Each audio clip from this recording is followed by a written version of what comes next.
Welcome to Andy's Garage. I'm Andy Phillips. Today I'm going to show you how to rethread nuts or bolts that are either stripped or have damaged thread, and it can be done very easy. Let's go ahead and get started.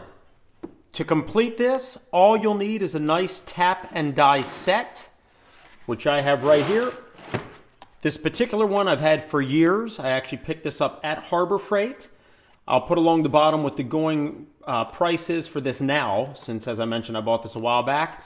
But this is all you're going to need in order to complete this. What we have here, you can see this is all stripped. The nut will not go any further.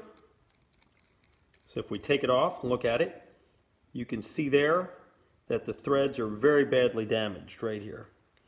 Very badly damaged, and on top of that, the nut, and you can see in there, is also damaged. So we have two pieces that are in bad shape.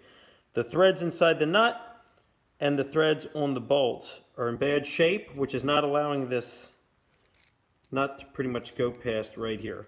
It's all damaged. So we're going to go ahead, get the tap and die, get the right measurement for this size, and I'll show you how we can recut all this and make this good as new. And here's a close-up of those threads. You can see it very damaged right here, right there. There's the inside of the nut, and you can see there something has scarred those threads in there, and they're completely damaged there along that side. The next thing that we're going to do is we're going to pull out the appropriate pieces that we need for that nut and for this bolt. In this case, what we're dealing with is a 10 by 1 1/4. So I'm going to go ahead and pull the die that's labeled 10 1 1/4. That's going to be for rethreading the bolt. And then for the nut, we're going to go ahead and pull the tap. We're going to match the appropriate one. Here's the 10 1 1/4 for the tap. Pull those two.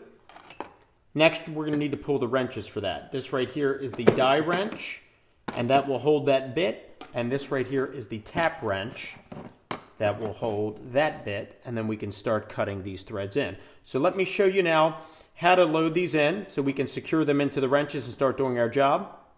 But before we do that, real quick, this particular set that I have here, these components are titanium nitride, which very good cutting tools. However, it is recommended that you use cutting oil. So normally you want to use cutting oil because that will prolong these bits. In this case here, I'm only doing this one nut and bolt, so I'm just going to get down to business without it. But normally you want to use that if you're going to be using these for a while, so that way you'll save your set. Because of the size of this bit being one of the smaller ones, I'm also going to go ahead and pull the die adapter, and that will enable us then to insert that in there, so that way it's able to fit into this wrench properly. So now with these pieces all together, let's go ahead and secure that in there. You have these indentations here. You want to line them up properly. So we're going to go ahead and put that in. You can see there. So now we're going to go ahead and turn the wrench over. We're going to lay this into that same pattern. Let's loosen these up.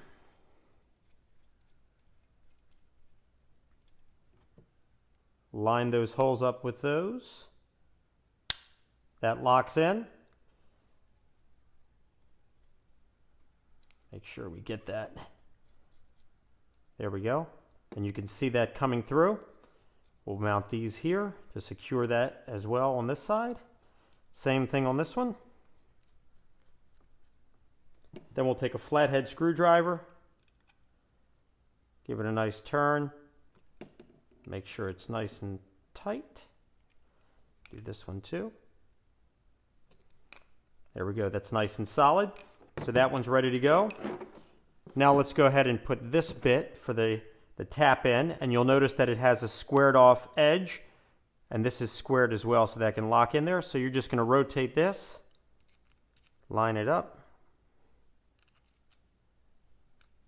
and then this one you just take the two ends, tighten it like that, solid as can be. We're ready to start cutting.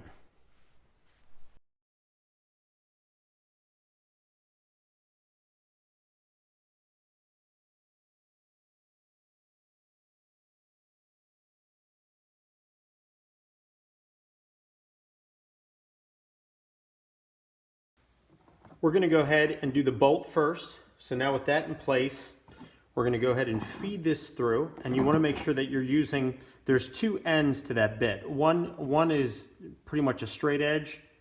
The other one has a little bit of an indentation. That's the side that you want the tapered end, so that way the bolt will go right into it, and you can just slowly turn that in.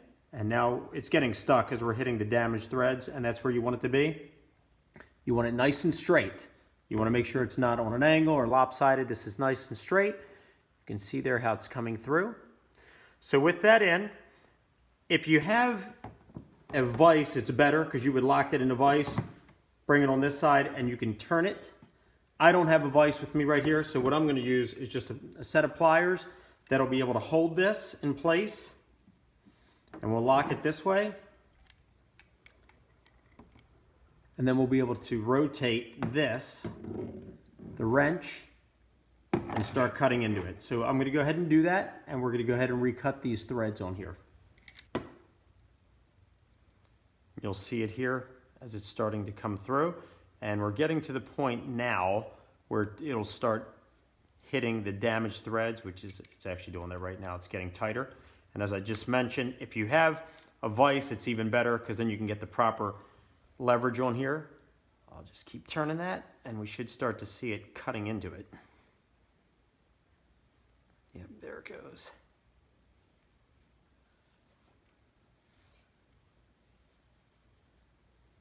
You can see the metal shavings coming out, and on this side too,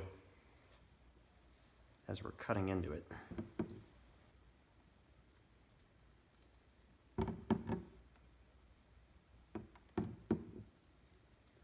And I'm going to finish cutting this, and then we'll be back to see how it turned out.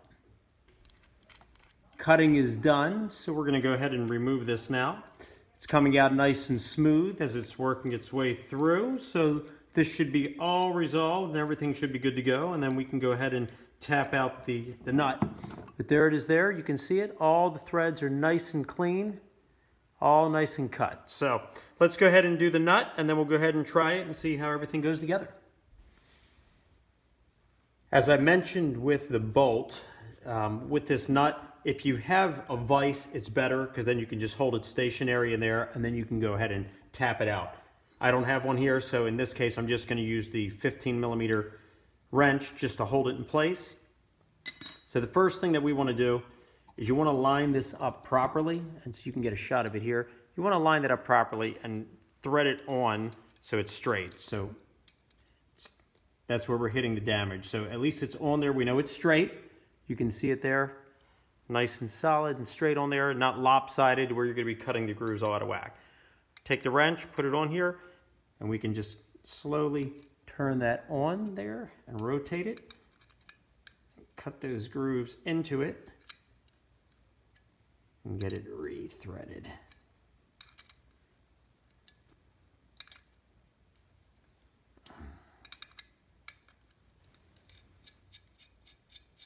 Just finished it. Let's go ahead and take it off. It's actually rotating very nice and smooth. Looking in there, you can see a little bit of a remnant of where the damage was, but you can see the threads are nicely cut through that. And all that flattened down damage is gone. A little bit right there, but the threads themselves have been restored. You can see it here from that side too. Right there. Let's go ahead and try it and see if it goes onto the bolt properly. Here we go. Perfect. No issues at all. The threads have been recut. Going all the way down. Freely going up and down. So, threads have been restored on the nut and the bolt themselves. So we're good to go. Everything is back to new condition. Okay, well that pretty much wraps up this video on how to rethread damaged or stripped nuts and bolts. Highly recommended to have a set of tap and die bits. These things come in handy all the time. I've used them in the past to even rethread wheel axles on vehicles that had damaged thread on them. These things are amazing. They're fairly inexpensive, and they always come in handy, especially if you're dealing with certain parts in vehicles or even just home improvement type things. Instead of having to replace a complete item, you can just go ahead and rethread it if need be. Please send me any questions, any comments. I would love to hear from you. As always, I appreciate all the support. Please like this video, subscribe to my channel. I'll see you next time.